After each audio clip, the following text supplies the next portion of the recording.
सुन रहे हैं रहस्यमयी कहानी शैतानी रस में। सुबह हो चुकी थी। निकी पीयूष को खोजते हुए हवेली के हॉल में आई। वो दोनों आपस में कुछ बात कर पाते उससे पहले सुमित्रा ने उन्हें आवाज दी। निकी और पीयूष दोनों ने सुमित्रा की ओर देखा तो उनकी आंखें फटी की फटी रह गईं। निकी की आंखों में खौफ उतर आया था। वहीं पीयूष गुस्से में बोला, माँ, किसने किया आपके साथ ऐसा? पीयूष और निकी की नजर जब सुमित्रा के शरीर पर पड़ी तो दोनों अचंभित होकर उन्हें देखने लगे। पीयूष ने पास जाते हुए कहा, माँ, आप आराम से सोफे पे बैठिए। उसने सुमित्रा को पकड़कर बैठाने की कोशिश की, लेकिन उसका हाथ टच होते ही वो दर्द से कर्रा उठी। उनके पूरे शरीर में दर्द हो रहा था। पीयूष ने तुरंत ही अपना हाथ उनके कंधे से अलग कर लिया। सुमित्रा हॉल के सोफे पर बैठ चुकी थी। पीयूष उनके पास घुटनों के बल बैठता हुआ बेचैन होकर बोला, माँ, आपको ये हुआ क्या है? किसी ने आपको चोट पहुंचाई है क्या? आप नाम बताएं उसका, माँ, मैं छोड़ूंगा नहीं उसे। निकी ने भी आश्चर्य से उनके शरीर की तरफ देखते हुए सवाल किया, माँ जी, ये सब कैसे हुआ? उसी समय वहां राजा साहब आए और बोले, हमें नहीं पता कि ये किसने किया है। पीयूष हैरान होकर राजा साहब की तरफ मुड़ा और बोला, आपके कहने का मतलब क्या है डैड? शरीर पर साफ साफ जख्म के निशान दिख रहे हैं। किसी ने तो चोट पहुंचाई है और आप कह रहे हैं कि नहीं पता। फिर उसने राजा साहब को घूरते हुए कहा, कहीं ये आपने तो। राजा साहब ने उसकी बात काटते हुए कहा, तुम्हारा दिमाग खराब हो गया है? मुझे कभी देखा है सुमित्रा पर हाथ उठाते? तभी सुमित्रा पीयूष से बोली, बेटा, राजा साहब ने नहीं किया है ये। हमें सच में नहीं पता कि किसने किया है। उनकी बात सुनकर निकी और पीयूष दोनों ने हैरान होकर एक दूसरे को देखा। फिर तुरंत ही पीयूष बोला, माँ, ये जख्म फिर क्या हवा में बन गए? राजा साहब ने सर हिलाते हुए कहा, हाँ। पीयूष बिफरते हुए बोला, अब ये क्या नई बकवास है डैड? मुझे आप लोग बताएंगे कि एग्जैक्टली हुआ क्या था। राजा साहब बोले, होना क्या था? सुबह जब ये सोकर उठी तो अचानक ही ये जोर जोर से कराहने लगी। पूछने पर बोली कि ऐसा लग रहा है जैसे कोई उसे मार रहा है, लेकिन वहां तो कोई भी नहीं था। फिर मैंने जब इसे बचाने के लिए अपना हाथ इसकी पीठ पर रखा तो मुझे भी जोर का दर्द महसूस हुआ। ये देखो। कहते हुए उन्होंने अपनी हथेली के पिछले हिस्से में लगी चोट को दिखाया। चोट का निशान ठीक उसी तरह का था जैसे निशान सुमित्रा पर थे। पीयूष और निकी दोनों ही आश्चर्य में थे। हालांकि निकी के लिए तो अब ये सब नई बात नहीं रह गई थी। उसने बहुत कुछ झेल लिया था भैरवगढ़ आने के बाद। पीयूष के लिए भी ये नई बात नहीं होती, लेकिन उसने पहली बार अपनी माँ के साथ ऐसी अजीब सी घटना होते देखी थी। वो सोचते हुए बोला, इसका मतलब कोई अदृश्य शक्ति आप पर प्रहार कर रही थी और उसी के निशान आपकी देह पर हैं। सुमित्रा और राजा साहब ने हाँ में सर हिलाया। पीयूष ने निकी की तरफ हैरानी भरी नजरों से देखते हुए कहा, भला ऐसा कौन कर सकता है? असल में सुमित्रा पर प्रहार करने वाली और कोई नहीं बल्कि चंडालिका थी। निकी के रस्म को अधूरा छोड़ने के बाद चंडालिका काफी गुस्सा हो गई थी। सुबह जैसे ही सुमित्रा उठी, चंडालिका ने अपने एक घोड़े को उस पर बरसाना शुरू कर दिया। दर्द से सुमित्रा की चीख निकलने लगी थी। वो चीख तो रही थी, लेकिन उसकी आवाज कमरे से बाहर नहीं जा रही थी। सुमित्रा अभी उस दृश्य को याद करने की कोशिश कर रही थी कि अचानक पीयूष ने सुमित्रा से पूछा, माँ, और भी कुछ जो आपको याद हो? सिर्फ जख्म दिया या कुछ आवाज भी आई?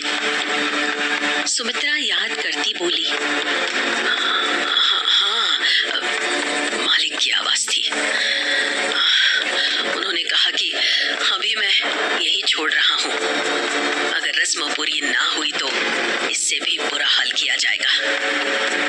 गुस्से में बोला, इसका मतलब है कि मालिक ने आपको सजा दी है और ये सब रस्म पूरी ना होने की वजह से हुआ है। उसी समय निकी सुमित्रा के करीब आई और उन्हें छूने की कोशिश करती हुई बोली, आइए माँ जी, मैं आपको। उसने अभी आधा ही बोला था कि पीयूष ने उसका हाथ बीच में ही पकड़ लिया और डांटते हुए बोला, दूर रहो मेरी माँ से, सब कुछ तुम्हारी वजह से हो रहा है। अगर तुमने रस्म समय पर पूरी की होती तो आज माँ के शरीर पर ये जख्म नहीं होते। निकी समझाने की कोशिश करती हुई बोली, लेकिन पीयूष, कल तुम घायल थे तो मैं क्या? पीयूष गुस्से में गरजते हुए बोला, घायल था तो मुझे मरने दिया होता। किसने कहा था तुम्हें मेरे कमरे में आने को? मैंने कहा था ना कि मुझसे दूर रहो। अब देखो माँ की क्या हालत हो गई है। निकी सहमी आवाज में बोली, मैं दवाई लगा देती हूँ। पीयूष एक बार फिर गरजा, कुछ नहीं करोगी तुम, माँ को हाथ भी नहीं लगाओगी तुम। अब चुपचाप जाओ यहाँ से। निकी वही खड़ी रही तो पीयूष ने और भी जोर से चिल्लाते हुए कहा, मैंने कहा ना जाओ यहाँ से, जाओ। निकी डर के मारे कांप उठी थी। पीयूष का ऐसा रूप देख उसकी आंखों से आंसू निकल गए। वो भी गुस्से में पैर पटकती हुई अपने कमरे में आ गई। वो चटाई पर बैठती हुई खुद से बोली, हाँ, पल भर को लगता था कि तुम अच्छे हो, लेकिन नहीं, मैं गलत थी। तुम कभी नहीं सुधर सकते पीयूष। मैंने तुम्हारे साथ ना रहने का निर्णय लेकर सही ही किया। मुझे कोई शौक नहीं है तुम्हारे साथ रहने का। वो बड़बड़ाई जा रही थी और उसकी आंखों से आंसू धार बन के बह रहे थे। निकी के प्रति पीयूष का गलत व्यवहार देख सुमित्रा बोली, पीयूष, तुमने ये अच्छा नहीं किया बेटा। तुम्हें निकी के साथ ऐसा नहीं करना चाहिए था। पीयूष बोला, माँ, ये आप क्या कह रही हैं? आपने देखा ना कि उसकी रस्म ना करने की वजह से आपके साथ क्या हुआ। मैंने जो किया सही किया, वो इसी के लायक है। सुमित्रा बोली, बेटा, वो अपनी जगह पर सही थी। वो पत्नी है तुम्हारी। तुम्हें घायल देखकर वो कैसे रस्म करने के लिए बैठ जाती। अब तुम ही बताओ, अगर राजा साहब को कुछ होता तो क्या मैं बैठी रहती? नहीं ना। पीयूष बोला, मैं समझता हूँ माँ, लेकिन वो आपकी बात काटती है ना। वो रस्म भी तो सही ढंग से नहीं निभाती है। सुमित्रा समझाते हुए बोली, नहीं बेटा, पहले वो थोड़ी ना नुकुर करती थी, लेकिन अब वो सभी रस्म अच्छे से निभा रही है। पीयूष हैरान होकर बोला, अगर वो सभी रस्म अच्छे से निभा रही है तो फिर आपके साथ मालिक ने ऐसा क्यों किया? सुमित्रा सोचती हुई बोली, हाँ, वही तो मैं भी समझने की कोशिश कर रही हूँ। उसके सभी रस्म करने के बावजूद भी हमारे साथ अच्छा नहीं हो रहा है। इसका मतलब है कि कुछ गड़बड़ है। पीयूष बोला, फिर हमें क्या करना चाहिए माँ? सुमित्रा बोली, हमें अब पहले कल की रस्म पूरी करनी है। जाओ और निकी को मना कर लाओ। पीयूष मना करता हुआ बोला, नहीं माँ, अब ये मुझसे नहीं होगा। आप किसी नौकरानी को भेजकर उसे बुलवा लीजिए। सुमित्रा थोड़ी कड़क आवाज में बोली, उसे मना कर तुम ही यहाँ लाओगे। वो पत्नी है तुम्हारी। तुम्हारे मना कर लाने और एक नौकरानी के बुलाने में फर्क है। अब जाओ और ज्यादा देर मत करना, हमें रस्म भी पूरी करनी है। पीयूष का जाने का मन बिल्कुल भी नहीं हो रहा था। तभी वहां बूढ़ी माई आई और पीयूष से बोली, रानी साहब ठीक कहे हैं छोटे बाबू, थारी लुगाई है तो थारे कोई मनानो पड़ेगो। पीयूष के पास अब वहां से जाने के अलावा कोई उपाय भी नहीं था। वो निकी के कमरे की तरफ बढ़ गया। निकी अपने कमरे में चटाई पर लेटी हुई आंसू बहा रही थी। उसके आंसू से तकिया भी भीग चुका था। वो बड़बड़ाती हुई खुद से बोली, मैंने यहाँ आकर ही गलती कर दी। मैंने जैसा सोचा था पीयूष बिल्कुल भी वैसा नहीं है। उसे आज भी अपने परिवार और अपनी रस्मों की पड़ी है। जब मैं उसके लिए कुछ हुई नहीं तो मैं उसे क्यों अपना पति मान रही हूँ। उसने अपने आंसू पोंछे और खुद से बोली, वो ना ही मेरे प्यार के काबिल है और ना ही किसी और के। मैं बेकार में उसके बारे में सोच रही थी। मुझे अब ना ही उसकी पड़ी है और ना ही उसके परिवार की। जो होगा देखा जाएगा। अब मैं कोई भी रस्म नहीं करने वाली। उसने गुस्से से कठोर निर्णय ले लिया था। उसी समय उसके कमरे के दरवाजे पर किसी की दस्तक हुई। निकी गुस्से में जोर से चिल्लाई, कौन है? पीयूष ने कुछ नहीं कहा। उसने हल्का सा धक्का दिया तो दरवाजा खुल गया। पीयूष दरवाजे से अंदर आ गया। पीयूष को देखते ही निकी गुस्से में अभी उस पर ज्वालामुखी की तरह फटने ही वाली थी कि पीयूष तुरंत बोल पड़ा, आई एम सॉरी। निकी ने बोलने के लिए मुंह खोला था, लेकिन पीयूष के मुंह से सॉरी सुनकर उसने कुछ नहीं कहा और हैरानी भरी नजरों से उसकी तरफ देखने लगी।